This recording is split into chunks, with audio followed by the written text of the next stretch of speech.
ఈ తెలంగాణ అసెంబ్లీ ఎన్నికల్లో ప్రధానంగా బీసీలను ఆకట్టుకునేలా బీజేపీ ప్లాన్ చేస్తుంది.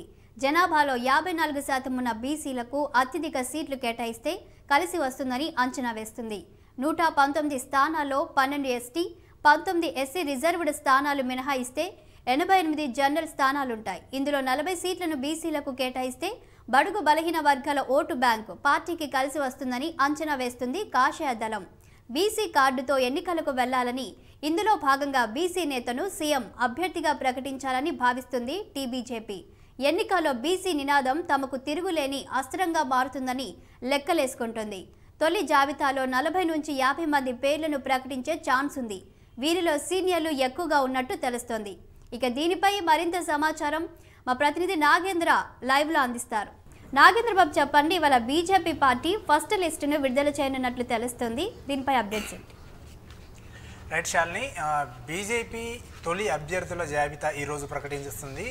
దీనిపై ఇప్పటికే మోడీ, నడ్డా, అమిత్ షా వీళ్ళు ముగ్గురితో జరిగిన సమావేశంలో నిన్న నైటే ఆల్రెడీ కీలక సమావేశంలో 2-3 గంటల పాటు చర్చించడం జరిగింది. ఈ చర్చల్లో భాగంగా బీజేపీ లిస్ట్ ఏదైతే ఉందో తెలంగాణ అభ్యర్థులను ప్రకటించడానికి బీజేపీ లిస్టును రెడీ చేస్తున్నట్టు మనకు తెలుస్తుంది. దీనికి సంబంధించి నిన్న సమావేశం జరిగింది. మళ్ళీ ఈరోజు కూడా దీనిపైన ఒకసారి సమావేశం జరిపారు.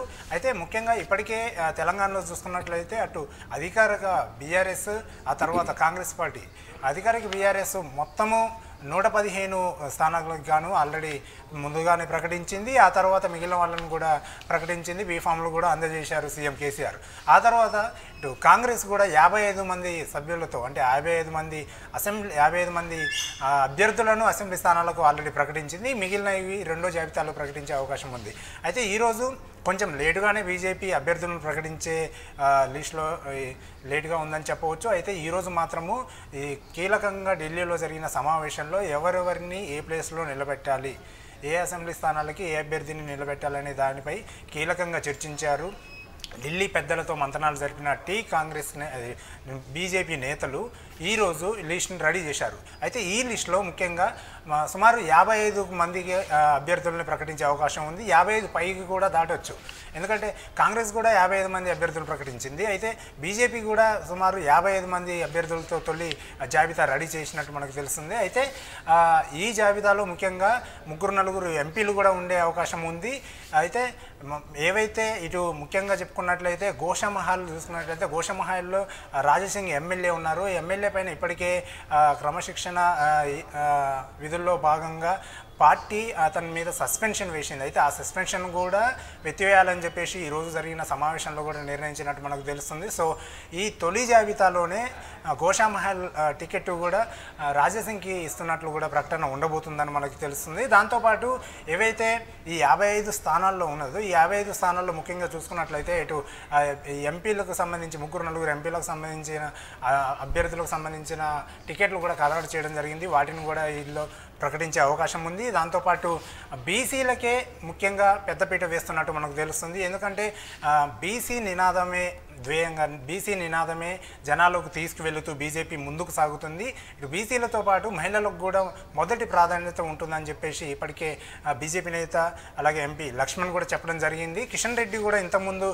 కీలక ప్రెస్ మీట్లలో చెప్పారు, బీసీలకి మహిళలకు బీజేపీ తప్పకుండా ప్రాధాన్యత ఇస్తుందని చెప్పారు. సో ఈ నేపథ్యంలోనే బీసీలకి మహిళలకు ప్రాధాన్యత ఇస్తూనే ఈ మొదటి లిస్టు ఉండబోతుందని చెప్పేసి బీజేపీ వర్గాల నుంచి అందుతున్న సమాచారం మనకి. అయితే ముఖ్యంగా చూసుకున్నట్లయితే ఈ 119 నియోజకవర్గాల్లో ముఖ్యంగా 80 సీట్ల వరకు కూడా బీసీలకి ఇవ్వవలసి ఉంది. అయితే దీంట్లో 50 సీట్ల వరకు దాదాపు బీసీలకే ఇచ్చే అవకాశం ఉంది బీజేపీ. సో ఈ తొలి జాబితాలో మాత్రము మొత్తానికి ఇటు బీసీలకి మహిళలకి మొదటి ప్రాధాన్యత ఇస్తూ బీజేపీ మొదటి లిస్టును రెడీ చేసింది. అయితే మరికొన్ని గంటల్లోనే ఈ బీజేపీ మొదటి జాబితా రెడీ చేయబోతుంది. దాంతోపాటు ఇప్పటికే ఇటు కాంగ్రెస్, బీఆర్ఎస్, అంటే కాంగ్రెస్ 6 గ్యారంటీలతో పెద్ద సభను కూడా తుక్కుగూడ వేదికగా 6 గ్యారంటీలను ప్రకటించింది. అటు బీఆర్ఎస్ మేనిఫెస్టో రిలీజ్ చేసింది. అయితే ఈ రెండింటి తర్వాత బీజేపీ కూడా ఏదైతే అభ్యర్థుల్ని ఖరారు చేస్తుందో తొలి జాబితా విడుదల అనంతరము ఆ తర్వాత బీఆర్ఎస్ కాంగ్రెస్ మాదిరిగానే మేనిఫెస్టోను కూడా రెడీ చేసే అవకాశం ఉన్నట్టు మనకు కల్పిస్తుంది. దీనిపైన కూడా ఢిల్లీ పెద్దలతో కిషన్ రెడ్డి ఎవరైతే బీజేపీ అధ్యక్షుడు కిషన్ రెడ్డి ఉన్నారు, కిషన్ రెడ్డి కూడా మంత్రాలు జరుపుతున్నట్టు మనకు తెలుస్తుంది. అయితే ఇటు అంబర్పేట, ముషీరాబాద్ ఈ 2 ప్లేసులకు మాత్రము ఇప్పటివరకు అయితే బీజేపీ తొలి జాబితాలో ఈ రెండింటికి సంబంధించిన స్థానాలను అభ్యర్థులు మాత్రము పెండింగ్లో ఉంచినట్టు మనకు తెలుస్తుంది. ఎందుకైతే ఇప్పటికే బీజేపీ అధ్యక్షుడిగా కిషన్ రెడ్డి కొనసాగుతున్నారు. అయితే ముఖ్యంగా చూసుకున్నట్లయితే ఈ బీజేపీ వర్గాల్లో కాస్త అంటే బీజేపీ వర్గాల్లో కాస్త లోపల కూడా కొట్లాట్లు జరుగుతున్నట్టు మనకు తెలుస్తుంది. ఏదైతే ఇంతకుముందు బీజేపీ అధ్యక్షుడిగా బండి సంజయ్ ఉన్నారో ఆ తర్వాత ఈటెల రాజేందర్ బీజేపీలోకి రావడం జరిగింది. అయితే హుజురాబాద్ ఉప ఎన్నికల్లో గెలుపొందడం జరిగింది. అంటే ముఖ్యంగా చూసుకున్నట్లయితే బీజేపీలో ఇటు ఈటెల రాజేందర్ అగ్రనేతగా ఉన్నారు. అలాగే ఇప్పటివరకు బీజేపీ అధ్యక్షుడిగా చేసిన అటు కరీంనగర్ ఎంపీ బండి సంజయ్ కూడా ఒక అగ్రనేతగా ఉన్నారని చెప్పవచ్చు. అయితే బీజేపీ ఆ తర్వాత కొన్ని మార్పులు చేస్తూ ఇక్కడ బీజేపీ అధ్యక్షుడిగా అంటే తెలంగాణ బీజేపీ అధ్యక్షుడిగా కిషన్ రెడ్డిని నియమించింది. ఆ తర్వాత కొంత అంతర్గత కలహాలు కూడా బీజేపీలో జరుగుతున్నాయని అసంతృప్త నేతలు కూడా బయటకు వస్తున్నట్టు మనకు తెలుస్తుంది. ఈ నేపథ్యంలోనే అటు ఆదిలాబాద్లో చూస్తున్నట్లయితే ఆదిలాబాద్ ఎంపీ సోయం బాపురావు కూడా కాంగ్రెస్లోకి చేరుతున్నట్టు మనకి కొంత సమాచారం ఉంది. దానిపైన అంతే ఇంతకుముందు జరిగిన అమిత్ షా సభలో కూడా ఎంపీ సోయం బాపురావు అక్కడ పాల్గొనలేదు. సో ఇది కూడా బలం చేకూరుస్తుంది. అంటే కొంతమంది బీజేపీ నుంచి కూడా వలసలు వెళ్ళే అవకాశం ఉన్నట్టు, కాంగ్రెస్లోకి వెళ్తున్నట్టు కొంత సమాచారం అందుతుంది. అయితే ఈ నేపథ్యంలోనే ఇటు సీఎం సీట్ ఎవరిది అంటే బీజేపీ అభ్యర్థుల లిస్ట్ అయితే ప్రకటిస్తుంది. 55 మందికి పైగా లిస్టులో మొదటి అభ్యర్థుల జాబితా రెడీ చేసింది. అయితే సీఎం రేసులో ఎవరుంటారని చెప్పేసి ఇక్కడ బీజేపీ వర్గాల్లో కాస్త సర్వత్రా ఆసక్తి నెలకొంది. ఇటు పొలిటికల్గా కూడా ఈ వార్త చక్కర్లు కొడుతుంది. ఎందుకంటే బీజేపీలో కీలకంగా ఎప్పుడైతే బండి సంజయ్ మారారు, బండి సంజయ్ ఉన్నంత వరకు బండి సంజయ్ సీఎం అని చెప్పేసి బీజేపీ వర్గాల్లో ఒక వార్త చక్కర్లు కొట్టింది. అయితే ఆ తర్వాత కిషన్ రెడ్డి నియమితులైన తర్వాత ఇటు ఈటెల రాజేందర్ ఉన్నారు. ఈటెల రాజేందర్ కూడా కీలక నేత. అంటే బీఆర్ఎస్ నుంచి వచ్చిన తర్వాత ఉప ఎన్నికల్లో కీలక పోరులో గెలుపొందాడు, విజయం సాధించాడు. కీలక నేతగా కూడా గుర్తింపు పొందిన వ్యక్తి ఈటెల రాజేందర్. ఇటు కిషన్ రెడ్డి కూడా అంబర్పేట నియోజకవర్గం నుంచి వరుసగా గెలిచిన సందర్భాలు ఉన్నాయి. ఆ తర్వాత కేంద్ర మంత్రిగా కూడా చేశారు. అలాగే ఇటు ఎంపీ లక్ష్మణ్ కూడా ఉన్నారు. అయితే ఇలా అగ్రనేతలు అందరూ కూడా అంటే ముఖ్యంగా బీజేపీ మాత్రము బీసీలకే మొదటి ప్రాధాన్యత ఇస్తుందని బీజేపీ వర్గాల్లో డాక్ నడుస్తుంది. అయితే సీఎం కూడా బీసీనే చేయాలని చెప్పేసి అంటే బీసీ నేత ఎవరైతే ఉన్నారో బీసీ నేతనే సీఎంగా చేయాలని చెప్పేసి కూడా బీజేపీ భావిస్తున్నట్లు మనకు తెలుస్తుంది. ఈ నేపథ్యంలోనే మరి బీజేపీ ఇటు సీఎం సీటు ఎవరిది అనే ఇటు ఒక టాక్ నడుస్తుంది. దాంతోపాటు ఇటు మొదటి అభ్యర్థుల జాబితా కూడా ఈరోజు రెడీ అయింది. ఈరోజు రెడీ అయిన తర్వాత రెండవ జాబితా, మూడో జాబితా కూడా రెడీ చేసే అవకాశం ఉంది. ఎందుకంటే ఆ తర్వాత కాంగ్రెస్ నుంచి, బీఆర్ఎస్ నుంచి అందులో టికెట్ దక్కని వాళ్ళు ఎవరైతే ఉన్నారో వాళ్ళందరూ కూడా వరుసగట్టి ఇందులోకి జాయిన్ అయ్యే అవకాశాలు ఉన్నాయి. కాబట్టి వాళ్ళకి ఎరవేసి కూడా బీజేపీలో చేర్చుకోవడానికే బీజేపీ ప్లాన్ చేస్తున్నట్టు కూడా మనకు తెలుస్తుంది. ముఖ్యంగా చూసుకున్నట్లయితే ఇటు బీఆర్ఎస్లో ఎవరైతే అసంతృప్త నేతలు ఉంటారో అలాగే కాంగ్రెస్లో టికెట్ ఆశించిన ఆశావాహులు ఎవరైతే ఉంటారో వాళ్ళకి అక్కడ న్యాయం జరగకపోగా వాళ్ళందరూ కూడా ఇప్పటికే కాంగ్రెస్లో గాంధీ భవన్ వేదికగా చాలామంది టికెట్ల కోసం గొడవ చేసిన సంఘటనలు కూడా మనం చూసాం. అయితే ఈ కాంగ్రెస్లో టికెట్ ఆశించి భంగపడ్డ ఆశావాహులను అలాగే బీఆర్ఎస్లో టికెట్ రాని వ్యక్తులను కూడా ఎవరైతే అసెంబ్లీ అభ్యర్థి స్థానాలకి టికెట్ కోసం పోటీ చేసిన వాళ్ళు అంటే ఎవరైతే అభ్యర్థులు ఉన్నారో వాళ్ళకి టికెట్ రాని వాళ్ళని కూడా ఎరవేసే పనిలో బీజేపీ అగ్రనాయకత్వం పనిలో పడింది. సో వాళ్ళందరిని కూడా తీసుకొని రెండో జాబితాలో కూడా ఎవరైతే వస్తారో వాళ్ళకి కీలకంగా బీసీ నేతలకి టికెట్లు ఇస్తూ అలాగే ఆశావాహులు ఎవరైతే భంగపడ్డ వాళ్ళు ఉంటారో వాళ్ళందరినీ కూడా చేరికలు ముఖ్యంగా ఉంటాయని చెప్పేసి కిషన్ రెడ్డి చెప్పారు. ఇంతకుముందే కిషన్ రెడ్డి కూడా కీలక ప్రకటన చేశారు. అంటే నామినేషన్లకి ముందు రోజు వరకు అభ్యర్థుల జాబితా ప్రకటన ఉంటుందని చెప్పేసి బీజేపీ చీఫ్ కిషన్ రెడ్డి కీలక వ్యాఖ్యలు చేశారు. సో దాన్ని బట్టి మనం అర్థం చేసుకోవచ్చు. ఎందుకంటే ప్రత్యర్థులు అంటే విపక్షాల నుండి ప్రతిపక్ష పార్టీలో ఎవరైతే టికెట్లు ఆశించి భంగపడే నేతలు ఉంటారో వాళ్ళందరినీ కూడా జాయిన్ చేసుకొని వాళ్ళకి కీలకమైన స్థానాల్లో కీలక నేతలుగా ఉన్నవారికి టికెట్ ఇచ్చే అవకాశం కూడా లేకపోలేదని చెప్పవచ్చు. సో మొత్తానికి ఈరోజు అయితే బీజేపీ మొదటి లిస్టుని రెడీ చేసింది. సో తొలి జాబితాలో 55 మందికి పైగా పేర్లు ఉండే అవకాశం ఉంది. సో ఈ 55 మందికి పైగా పేర్లు ఉండే అవకాశం ఉన్నది కాబట్టి మరి దీంట్లో ఆల్రెడీ ఎవరైతే టికెట్ ఆశిస్తున్నారో ఆ ఆశించిన వారందరికీ మరి బీజేపీ అగ్రనాయకత్వం మరి వాళ్ళకి న్యాయం చేస్తుందా లేకపోతే అలాగే కొంతమంది నేతల్లో కూడా టెన్షన్ నెలకొంది.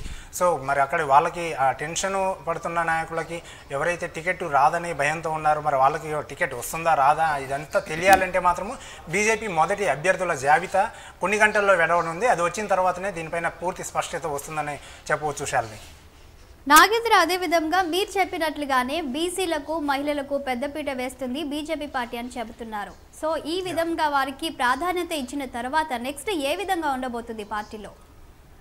అంటే మొదటి నుంచి బీజేపీ నినాదం ఏంటంటే బీసీ ఓటు బ్యాంకే నినాదంగా ముందుకు వెళుతుంది. సో బీసీలకి మహిళలకే ప్రాధాన్యత ఇవ్వనున్నట్లు ఇంతకుముందే అంటే కీలక ప్రెస్ మీట్లలో ఇటు మోడీ అయితేనేమి, అమిత్ షా అయితేనేమి, ఇటు కిషన్ రెడ్డి అయితేనేమి, ఎంపీ లక్ష్మణ్ అయితేనేమి, వీళ్ళందరూ కూడా బీసీలకే మొదటి ప్రాధాన్యత ఇస్తుంది, అలాగే మహిళలకు పెద్దపీట వేస్తుంది బీజేపీ పార్టీ అని చెప్పేసి మొదటి నుండే చెబుతున్నారు. సో వాళ్ళు ఏమంటున్నారంటే ఇటు కాంగ్రెస్ అయినా ఇటు టీఆర్ఎస్ అయినా అంటే కేవలం బర్లు గొర్రెలు ఇవన్నిటినీ బీసీలకు ఇచ్చి బీసీలకు మాత్రం టికెట్లు ఇవ్వకపోవడం ఇదేంటని చెప్పేసి ఈ నినాదాన్ని ముఖ్యంగా ఈ విషయాన్ని ప్రజల్లోకి తీసుకువెళ్తున్నారు. సో బీసీ ఓటు బ్యాంకే నినాదంగా ముందుకు తీసుకువెళ్తుంది బీజేపీ అగ్రనాయకత్వం. ఇటు బీజేపీ కాంగ్రెస్ నాయకులు అయితే ఎవరైతే ఉన్నారో వాళ్ళు కూడా, ఎందుకంటే బీసీలే ఎక్కువ శాతం ఉన్నారు ఈ తెలంగాణ రాష్ట్రంలో చూసుకున్నట్లయితే. సో వాళ్ళందరికీ జస్ట్ ఉచిత పథకాలని చెప్పేసి బర్లు గొర్రెలు అన్నీ పంచుకుంటూ వెళ్ళి టికెట్లు మాత్రం మీరే తీసుకుంటారా, ఎందుకు వీళ్ళకి పదవులు ఇవ్వటం లేదు, ఎందుకు వీళ్ళకి స్థానం కల్పించట్లేదు అసెంబ్లీ స్థానాల్లో అని చెప్పేసి బీజేపీ అడుగుతున్న ప్రశ్న. సో ఈ నేపథ్యంలోనే ఇలా అడుగుతూనే ఎట్ ది సేమ్ టైం బీసీలకి మొదటి ప్రాధాన్యత ఇస్తున్నట్లు కూడా మా పార్టీ చెప్తుందని చెప్పేసి ఎంపీ లక్ష్మణ్ కూడా ఇంతకుముందే చెప్పడం జరిగింది. సో మొత్తానికి బీసీలకి ఎక్కువ ప్రాధాన్యత ఇస్తున్నారు అని బీజేపీ నేతలు చెబుతున్నారు కాబట్టి సో ఈ మొదటి లిస్టులో ఎక్కువ బీసీలకి కూడా ప్రాధాన్యత ఉండొచ్చు అని తెలుస్తుంది. దాంతోపాటు సెకండ్ లిస్టులో కూడా బీసీలకు అవకాశం ఇస్తారు. మొత్తానికి ఓవరాల్గా ఈ 119 నియోజకవర్గాల్లో అంటే 119 అసెంబ్లీ స్థానాల్లో దాదాపు 50 నుంచి 60 వరకు బీసీ స్థానాల్లో అంటే బీసీ అభ్యర్థుల్ని నిలబెట్టే అవకాశం ఉందని మనకి చెప్పవచ్చు. శాలిని, నాగేంద్ర అదే విధంగా ఒకవైపు బీఆర్ఎస్ పార్టీ ఇప్పటికే అభ్యర్థులను ప్రకటించి ప్రచారంలో జోరుగా వెళ్తుంది. అదే ఇంకొక వైపు కాంగ్రెస్ పార్టీ కూడా అభ్యర్థులను ఉన్న 55 అభ్యర్థులను ప్రకటించి కూడా 6 గ్యారంటీలతో ముందుకు వెళ్తుంది. మరి బీజేపీకి వచ్చేసరికి ఎందుకు ఆలస్యం అవుతుంది? అంటే అభ్యర్థులు లేక ఆలస్యం అవుతుందా, లేదంటే ఇంకేదైనా వ్యూహంతో ముందుకు వెళ్తుందా? అంటే మీరు అన్నట్టు ఫస్ట్ నుండి బీజేపీలో ఎప్పుడైతే బీజేపీ చీఫ్ అంటే తెలంగాణ బీజేపీ అధ్యక్షుడు మార్పు చోటు చేసుకుందో, ఆ మార్పు తర్వాత కీలక పరిణామాలు చోటు చేసుకున్నాయని చెప్పవచ్చు. ఎందుకంటే బండి సంజయ్ ఉన్నప్పుడు కొంత యువతని టార్గెట్గా చేసుకొని యువతని ముందుకు తీసుకువెళ్తూ యువతతో కలుపుకొని ముందుకు వెళ్ళేవాడు బండి సంజయ్. ఆ తర్వాత కిషన్ రెడ్డి వచ్చిన తర్వాత అంతగా పట్టు ఇక్కడ అతనికి అగ్రనేతగా కీలక పట్టు ఉన్నప్పటికీ కూడా అందరినీ కలుపుకుపోవడంలో విఫలం అవుతున్నారని కొంత చర్చ కూడా జరుగుతుంది. సో ఈ నేపథ్యంలోనే ఇటు బండి సంజయ్ మార్పు, ఆ తర్వాత కిషన్ రెడ్డి రావడము, దాంతోపాటు కీలక నేతగా ఇటు ఈటెల రాజేందర్ ఉండడము, ఈటెల రాజేందర్ సీఎం రేస్లో ఉన్నారనే కొంచెం వార్త కూడా బీజేపీ వర్గాల్లో చక్కర్లు కొట్టడం, ఇవన్నీ కూడా చూసుకున్నట్లయితే బీజేపీలో కొంత అంతర్గత కొమ్ములాట జరుగుతుందని చెప్పవచ్చు. సో దాంతో బీజేపీలో ఈ అభ్యర్థులను ప్రకటించడానికి కొంత ఆలస్యమైందని చెప్పవచ్చు. మొత్తానికి కొంచెం లేటుగా వచ్చినా కూడా లేటెస్ట్గా బీజేపీ అభ్యర్థుల జాబితా ఉండబోతుందని చెప్పేసి బీజేపీ అగ్రనేతలు అంటున్న పరిస్థితి నెలకొంది. శాలిని, నాగేంద్ర అదేవిధంగా ఇప్పటికే బీఆర్ఎస్ పార్టీ కొత్త మేనిఫెస్టోని విడుదల చేసి ప్రజలను ఆకర్షించే ప్రయత్నం చేస్తుంది. అదేవిధంగా కాంగ్రెస్ కూడా 6 గ్యారంటీలతో ముందుకు వెళ్తుంది. మరి బీజేపీ ఏ హామీలతో ప్రజలను ఆకర్షించే ప్రయత్నం చేయబోతుంది?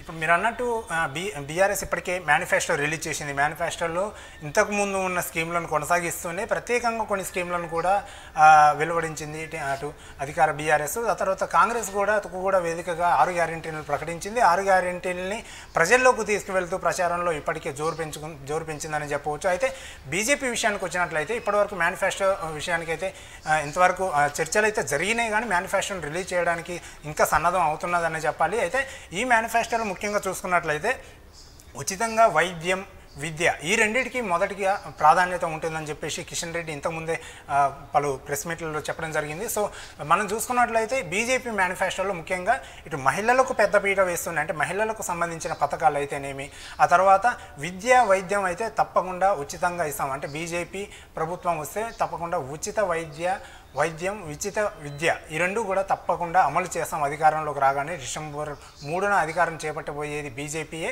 బీఆర్ఎస్, కాంగ్రెస్ పార్టీలు మాత్రము 2-3 స్థానాల కోసం పోటీ పడవలసిందే, కానీ ఈసారి వచ్చేది బీజేపీయే అధికారంలోకి అని చెప్పేసి కిషన్ రెడ్డి బల్లగుద్ది చెప్పడం జరిగింది. అయితే ముఖ్యంగా ఇటు కేంద్రంలో బీజేపీ ఇప్పుడు ఉంది కాబట్టి ఇటు రాష్ట్రంలో కూడా బీజేపీ వస్తే డబుల్ ఇంజన్ సర్కార్, అంటే ముఖ్యంగా బీజేపీ అగ్రనేతలు ఇక్కడ తెలంగాణ రాష్ట్రంలో ఎవరైతే ఉన్నారో వాళ్ళందరూ కూడా డబుల్ ఇంజన్ సర్కార్ అనే ఈ నినాదాన్ని కూడా ప్రజల్లోకి తీసుకువెళ్తున్నట్టు మనకు తెలుస్తుంది. డబుల్ ఇంజన్ సర్కార్ వల్ల కేంద్రంలో బీజేపీ ఉండడము, రాష్ట్రంలో బీజేపీ ఉండడం వల్ల మనకి లబ్ధి చేకూరే అవకాశం ఉంది. అనేక పథకాలు రాష్ట్రానికి తీసుకురావచ్చు అని చెప్పేసి బీజేపీ నాయకులు చెబుతున్న పరిస్థితి ప్రజలకి.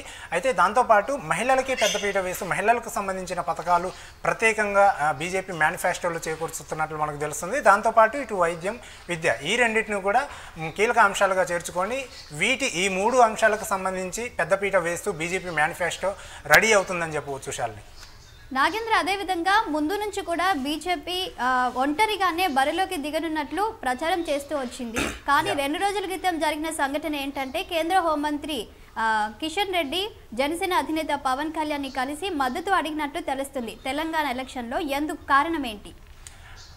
అయితే ఇటు 2 రోజుల ముందు కిషన్ రెడ్డితో అటు జనసేన అధ్యక్షుడు పవన్ కళ్యాణ్ భేటీ అయ్యారు. అయితే ముఖ్యంగా ఈ భేటీ వెనుక ఏంటంటే చర్చ, బీజేపీ ఇక్కడ తెలంగాణలో పోటీ చేయబోతుంది కాబట్టి బీజేపీకి మద్దతు ఇస్తున్నట్లు కూడా పవన్ కళ్యాణ్ ప్రకటించారు. అయితే ఇక్కడ తెలంగాణలో జనసేన కూడా పోటీ చేయబోతుంది. సో జనసేనకు సంబంధించి జనసేన అభ్యర్థులకి సంబంధించి కేవలం మేము అన్ని స్థానాల్లో పోటీ చేయకపోయినా కూడా కనీసం ఒక 30-32 స్థానాల్లో మాకు టికెట్లు ఇవ్వాలని చెప్పేసి జనసేన అధ్యక్షుడు పవన్ కళ్యాణ్ కిషన్ రెడ్డిని కోరినట్టు మనకు తెలుస్తుంది. సో దీనిపైనే ఇటు బీజేపీ ఇటు జనసేన పార్టీ ఇరువురు కూడా చర్చించుకున్నారు. అయితే దాదాపు 30-32-35 స్థానాల్లో జనసేన టికెట్లు అడిగింది కాబట్టి మరి బీజేపీ అగ్రనాయకత్వం కూడా ఈరోజు కీలక సమావేశం చర్చ జరిగింది ఇటు ఢిల్లీలో. సో దీనిపైన కూడా చర్చ జరిగినట్టు మనకు తెలుస్తుంది. మరి ఇటు జనసేన అధ్యక్షుడు పవన్ కళ్యాణ్ అడిగినట్టు మరి అతనికి అడిగిన సీట్లు అన్నింటిలో కూడా అంటే అన్ని ప్లేసుల్లో కూడా మరి సీట్లు ఇస్తారా లేకపోతే ఏమైనా తగ్గించే అవకాశం ఉందా అనేది మాత్రం తెలియాలంటే ఇటు మనకి బీజేపీ ఫస్ట్ నుంచి వచ్చే వరకు ఆగాల్సిందే. అయితే బీజేపీ ముఖ్యంగా చూసుకున్నట్లయితే ఇటు అక్కడ బీజేపీ అటు ఆంధ్రప్రదేశ్లో ఒంటరిగానే పోటీ చేస్తుందని ముందుగానే ప్రకటించినప్పటికీ ఆ తర్వాత బీజేపీకి తోడుగా ఇటు జనసేన అంటే టీడీపీకి సపోర్ట్ ఇచ్చింది. ఆ తర్వాత బీజేపీ కూడా ఇటు వాళ్ళతో పాటు వెళ్ళే ఆ యోచనలో ఉంది. సో ఇక్కడ తెలంగాణలో మాత్రము ఇంతకుముందు బీజేపీకి సపోర్ట్ ఇచ్చారు జనసేన అధ్యక్షుడు పవన్ కళ్యాణ్ అక్కడ ఏపీలో. ఇక్కడ తెలంగాణలో ఈసారి కొంచెం బలంగానే జనసేన క్యాడర్ ఉందని చెప్పేసి భావించిన పవన్ కళ్యాణ్ ఇటు బీజేపీతో పొత్తు పెట్టుకున్నారు. తెలంగాణలో బీజేపీతో కలిసి ముందుకు వెళ్ళేందుకు రెడీ అయ్యే మొన్న కిషన్ రెడ్డితో భేటీ అయ్యారు. సో ఈ భేటీలో ముఖ్యంగా వీళ్ళిద్దరూ కూడా చర్చించిన అంశాలు ఈ అభ్యర్థుల స్థానాలకు సంబంధించి. సో మొత్తానికి ఇటు జనసేనతో కలిసిపోతే ఇక్కడ ఓటు బ్యాంకు కూడా కొంచెం కలిసి వచ్చే అవకాశం ఉంది. ఎందుకంటే పవన్ కళ్యాణ్కి కూడా ఇక్కడ కాస్త ఓటు బ్యాంక్ ఉంది ఇక్కడ. సో అతని అభిమానులు ఉన్నారు. సో జనసేన పార్టీకి సంబంధించిన క్యాడర్ కూడా కొంతమేర తెలంగాణలో ఉంది. సో జనసేనతో కలిసిపోతే కూడా మనకి కలిసి వచ్చే అంశంగా బీజేపీ భావిస్తుంది కాబట్టి ఇటు జనసేనకు కూడా కొన్ని ప్లేసుల్లో అటు పవన్ కళ్యాణ్ అడిగినట్టు అన్ని ప్లేసుల్లో ఇస్తారా లేక కొన్ని ప్లేసుల్లో ఇస్తారా అంటే మాత్రం ఫస్ట్ లిస్ట్ వచ్చే వరకు వెయిట్ చేయవలసిందే. సో జనసేనని పొత్తు పెట్టుకొని ముందుకు వెళ్తే బీజేపీకి ఇంకొంచెం బలం చేకూరుతుంది అని ఒక అంశంగా బీజేపీ పరిగణలోకి తీసుకుంది కాబట్టి ఇటు జనసేనతో ముందుకు కలిసి నడిచి వెళ్ళడానికి బీజేపీ కలిసి డిసైడ్ అయిందని చెప్పవచ్చు. Shalini. Okay Nagendra, thank you for the updates.